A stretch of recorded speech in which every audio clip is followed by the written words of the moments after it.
Well, look, I think first of all we should acknowledge that immigration, as I just said a second ago, for quite a few years now has been far, far too high. And that is causing issues with integration. So let me give you some examples of what I mean by problems with integration. For example, according to the 2021 census, around 1 million people can't speak English at all or properly. Right, that is a problem.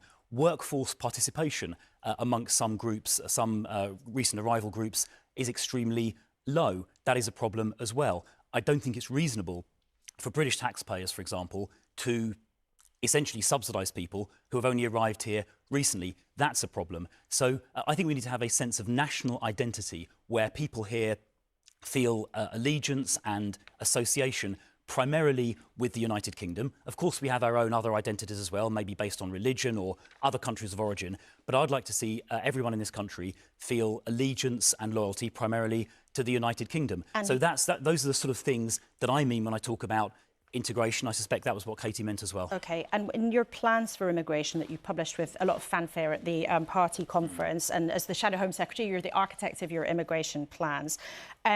You say that people who have indefinite leave to remain, so they're living here legally, even though they're not British citizens, if they claim benefits, they might have to leave. Do you mean that anyone who claims benefits with indefinite leave to remain, aside from the state pension, would have to leave the country?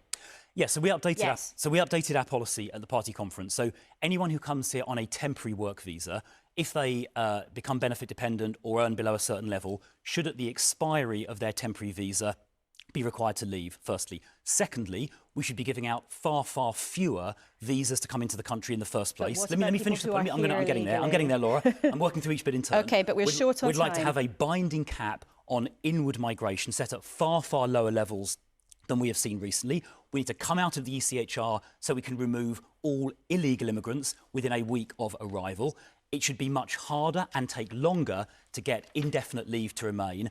And those people who do have indefinite leave to remain should not be able to claim benefits. But if they have claimed benefits, would you get them to leave the country? Well, that's the question here. So we've updated our policy at party conference. And what is it? Should they have to leave the country if they've claimed benefits? They should simply not be able to claim benefits at all. Okay. And that addresses the question of people who have come here who are not citizens but may be dependent on other taxpayers. And it would not apply retrospectively? So we would apply that to people who have ILR already, and we'd also apply the new higher thresholds to get ILR to people who are in the country but don't yet have it. So just to summarise, far fewer people coming in, only people coming in who are earning high wages. You only get indefinite leave to remain if you are making an economic contribution. No foreign citizen should be able to claim benefits, and anyone that enters this country illegally should be deported within a week. And to do that, we need to come out of the ECHR. Okay.